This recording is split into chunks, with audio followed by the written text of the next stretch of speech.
Olá pessoal, hoje eu vou estar dando continuidade a mais uma história, a mais uma parte da história da Júlia, né? A parte 10 agora. E, como sempre, peço a vocês para curtir o vídeo se gostarem, se inscrever no canal quem não está inscrito e ativar o sininho para não perder nada de notificação nem de vídeos recentes. Então, vamos lá para a história. Anatomia do perispírito.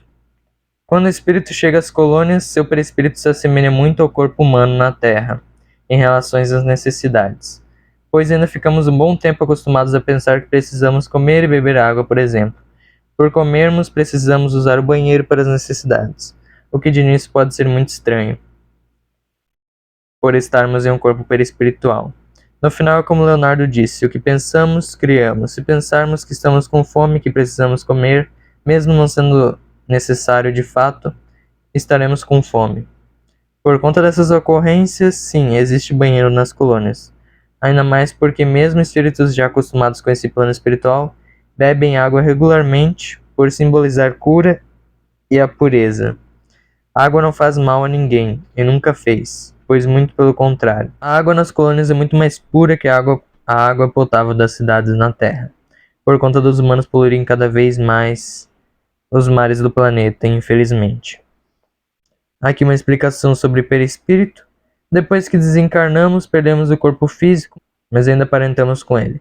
Basicamente é como se fosse nosso mesmo corpo, mas no caso de estarmos nas colônias, é como se nosso corpo estivesse livre de qualquer impureza, além de não necessitarmos mais da matéria para usá-lo como quisermos. A continuação da história. Por outro lado, no umbral sentimos todas as necessidades e com muito mais força, ou seja, um lugar suportável para espíritos que desencarnaram sem combater seus vícios, e se entregaram a isso e não resistem e sobrevivem sem esse vício. Leonardo, o que acontece com o perispírito de quem está no umbral? Indaguei durante uma de nossas conversas. Bem, como já havia dito, o perispírito dos que vagam no umbral reflete todas as dores e necessidades do corpo físico, ou seja, como se você ainda estivesse preso aos prazeres materiais. Você tem sede e fome naturalmente, mas também não perde todos os vícios e descontroles que teve em vida. Você sente que precisa a todo momento de algo material para se satisfazer, o que leva muitos a se tornarem vampiros astrais, por exemplo. Disse ele elucidando-me. Além disso, recursos como água e outros que já citei não são partilhados no umbral. Para tudo há disputas e brigas por recursos, como acontece até na Terra, por consequência das ações humanas imprudentes, mas de forma muito pior. Se você considera as colônias uma terra ou comunidade que deu totalmente certo e não apresenta dificuldades, você pode levar um umbral como extremo oposto, repleto de dificuldades das quais muitos reclamaram a vida toda, representando a terra se fosse totalmente impura e presa na escuridão, como infelizmente muitos desejam, mesmo que inconscientemente. Aliás, desculpe se pareci rude, complementou ele sorrindo. E nada, graças às suas explicações consigo entender perfeitamente a diferença de cada plano espiritual. E principalmente sobre as colônias e o que acontece em relação ao nosso perispírito, a realidade não é de toda bonita. E eu tenho total percepção disso, disse eu agradecendo contente com toda aquela leveza ao meu redor. Aliás, o clima na Terra, por exemplo, é muito mais denso que aqui. Isso é causado pelas limitações do corpo físico ou pela vibração menor causada pelos reais pensamentos de cada um. Essa questão engloba ambos, na verdade. O corpo físico apresenta suas limitações espirituais, pois ele suporta apenas até certa dimensão ou grandeza espiritual. Além disso, as energias negativas geradas pelos sentimentos impuros, ou simplesmente negativos, como eu mencionei, tornam o ambiente mais pesado, como chamam. Sentimentos puros ou positivos possuem uma grande leveza, já por outro lado, sentimentos negativos tornam a atmosfera mais densa. Enquanto pureza eleva seu espírito para se perder cada vez menos nos prazeres carnais e materiais, a impureza diminui seu espírito perante o corpo físico. Por isso, pessoas perdidas em negatividade, como sentimentos de raiva, medo e culpa, por exemplo, acabam dando muito mais valor ao material e ao corpo físico do que se comparar com seu eu superior, sua alma ou espírito de fato. Finalizou ele a elucidação. Aqui mais uma explicação sobre vibração. Está ligado à sua forma de pensar, porém engloba uma grande variedade de informação. No caso deste trecho, foi usado para explicar que pensamentos positivos causam uma vibração leve, pura e realmente positiva no ambiente à sua volta, em relação a sentimentos negativos que formam uma vibração negativa e pesada. Portanto, quando alguém tenta animar com alegria e amor, quando se está triste ou decepcionada, a energia negativa pode se equilibrar novamente. Se assim você desejar que todo aquele sentimento impuro largue você e você não se apegue a ele sem querer, sentimentos relacionados com ele. Todavia, você pode usar sentimentos positivos e se equilibrar sozinho e interiormente, apenas pensando em algo bom. Tudo será explicado mais apropriadamente no decorrer desta história. E continuando a história, entendo. Realmente é muita coisa que ainda preciso aprender, disse eu continuando a conversa. Sempre há, Júlia, mas não se preocupe. Eu aprendi tudo o que sei sobre espiritualidade enquanto estive aqui mesmo. E você também pode aprender o que quiser. Para isso existem escolas, educandários, bibliotecas e diversas formas de ensino espírita com diversos graus de estudo, seja para iniciantes ou avançados nesse assunto. Irei lhe explicar corretamente assim que te apresentar o restante das colônias. Enquanto isso, podemos conversar sobre dúvidas que você tenha ou qualquer outro assunto. Estou a seu dispor. Claro, obrigada, finalizei a conversa agradecendo humildemente. Um passeio pelas colônias. Leonardo me apresentava as colônias calmamente, enquanto isso de noite eu pousava na casa de Leonardo. Logo pensei em meu pai. Ele desencarnou há 22 anos atrás. Será que já decidiu reencarnar? Fiquei pensando sobre isso por um tempo até que decidi perguntar a Leonardo e ele respondeu: Ah, Júlia, sobre isso eu não posso dizer com certeza. Mas se houver familiares aqui, eles são notificados do ocorrido em situações como essa. Talvez ele tinha algum imprevisto no momento e já reencarnou, o que é muito mais provável nessa situação.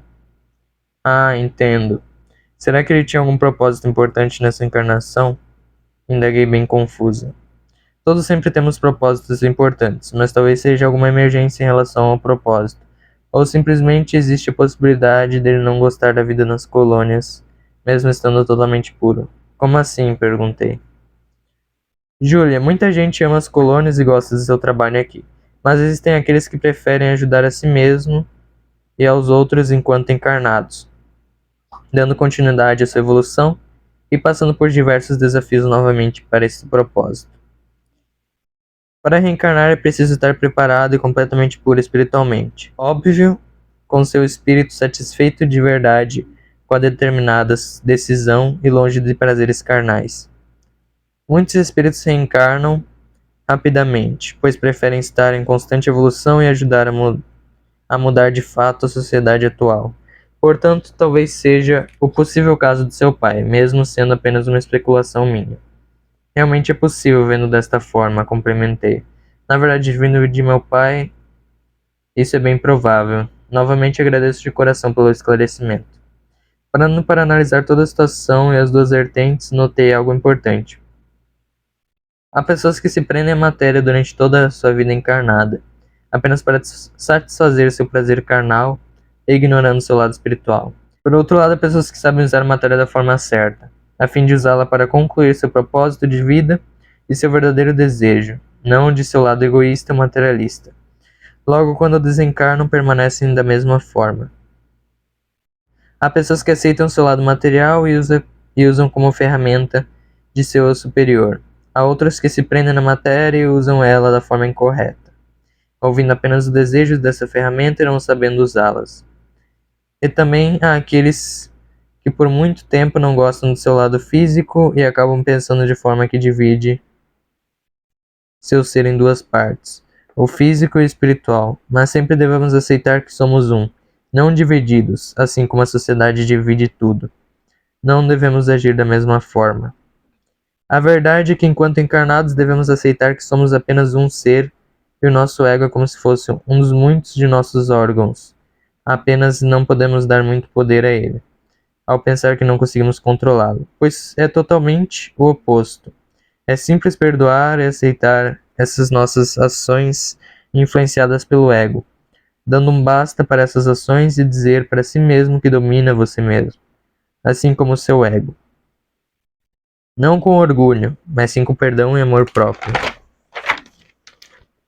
Durante os nossos passeios pelas colônias, Leonardo continuou me apresentando vários pontos importantes. E até aprendi bastante com várias de nossas conversas produtivas. Leonardo, como funciona a questão das flores aqui? Elas parecem diferentes da Terra, indaguei enquanto observava vasos de flores e outras decorações relacionadas pelas colônias. Júlia, nesses casos decorativos, as flores são envolvidas em um certo produto, que no caso faz produzirem um grande brilho e não precisarem de água para permanecerem firmes e vivas, sem murchar. Já nos bosques e afora são tratadas normalmente com sol e água. Como na Terra, porém, aqui não ocorre desmatamento ou qualquer outra destruição à natureza. Todos a respeitam como parte de nós. Que lindo, eu comentei. Logo, Leonardo me apresentou diversos lugares importantes nas colônias, lugares para mandar mensagens a familiares, lugares para pedir conselho sobre algo, e como falar com um psicólogo espiritual, por assim dizer. Também me apresentou as escolas, educandários, etc. A mensagem de Fínia para a mãe.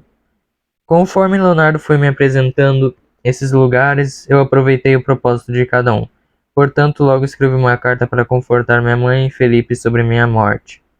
Não sei se eles ainda sofrem por conta disso, mas era melhor avisá-los que eu estava bem e que não deviam se preocupar. Leonardo me explicou como funciona e logo comecei a escrever, primeiramente para minha mãe. Mãe, quero lhe dizer que estou bem e feliz, e espero mesmo de você. Minha filha, ou melhor, sua neta, nasceu muito saudável. Peço que ajude Felipe e cuide dela, pois minha morte física não é motivo para arrependimento ou sentimentos negativos da parte de vocês.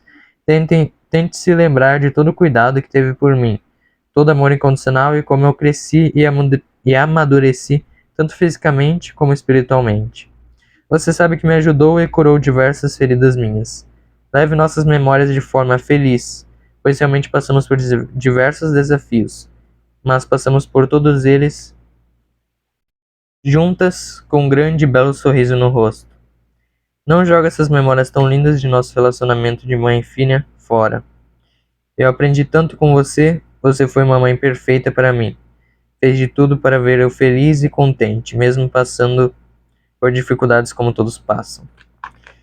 Graças a você entendi o que é o amor, quebrei meus paradigmas e não tenho nenhum arrependimento sobre minha vida encarnada.